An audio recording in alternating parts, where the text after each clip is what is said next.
ഡൽഹി ITOയിൽ തീപിടുത്തം. രണ്ടാം നിലയിലാണ് തീ പടർന്നത്. തീ പൂർണ്ണമായി അണച്ചു. ആളപായം റിപ്പോർട്ട് ചെയ്തിട്ടില്ല. അർജുൻ പീതാംബരൻ വിവരങ്ങളുമായി. അർജുൻ, ആർക്കെങ്കിലും പരുക്കേറ്റിട്ടുണ്ടോ? പ്രത്യേകിച്ച് ആശങ്കയുടെ ഒരു സാഹചര്യം ഇല്ലെന്ന് തോന്നുന്നു, അല്ലേ?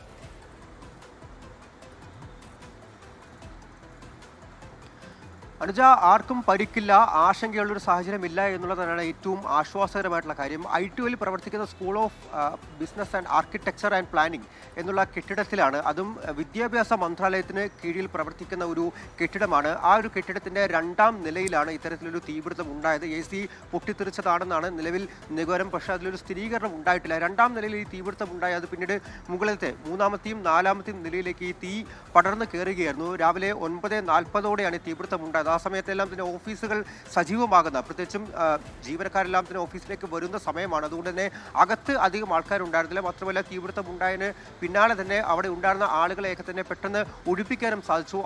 അതെല്ലാം തന്നെ കൊണ്ടാണ് ഇപ്പോൾ ഈ ആളപായം പരമാവധി ഒഴിവാക്കാനായിട്ട് സാധിക്കുന്നത്. 8 യൂണിറ്റ് ഫയർഫോഴ്സാണ് ഈ പ്രദേശത്തേക്ക് തീ അണയ്ക്കാനായി എത്തിയതും. പിന്നീട് ഏകദേശം 2 മണിക്കൂർ നീണ്ടുനിന്ന ദൗത്യത്തിനൊടുവിലാണ് ഈ തീ പൂർണ്ണമായിട്ടും ഇപ്പോൾ നിയന്ത്രണ വിധേയമാക്കിയിരിക്കുന്നത്. ഇപ്പോഴും ചില പരിശോധനകൾ നടക്കുന്നുണ്ട്. പക്ഷേ ഈ വിദ്യാഭ്യാസ മന്ത്രാലയത്തിലെ തന്നെ പ്രധാനപ്പെട്ട ചില രേഖകളെല്ലാം തന്നെ സൂക്ഷിക്കുന്ന ഒരു ഓഫീസ് ആയതുകൊണ്ട് അത്തരത്തിലുള്ള രേഖകൾ ഇപ്പോൾ കത്തിപ്പോയിട്ടുണ്ടാകാം എന്നുള്ള നിഗമനമാണുള്ളത്. അത്തരത്തിലുള്ള പരിശോധനകളും ഒപ്പം തന്നെ ഏതെങ്കിലും തരത്തിൽ ആളുകൾ കുടുങ്ങിക്കിടക്കുന്നുണ്ടോ എന്നുള്ള കാര്യം കൂടിയാണ് ഇപ്പോൾ അന്തിമഘട്ടമായി പരിശോധിച്ചുകൊണ്ടിരിക്കുന്നത്. എന്തായാലും തീ പൂർണ്ണമായിട്ടും അണയ്ക്കാൻ സാധിച്ചിട്ടുണ്ട്. അനുജ, ഡൽഹി ITOയിൽ ഉണ്ടായ തീപിടുത്തത്തിന്റെ വിശദമായ വിവരങ്ങളാണ് അർജുൻ പീതാംബരൻ നൽകിയത്.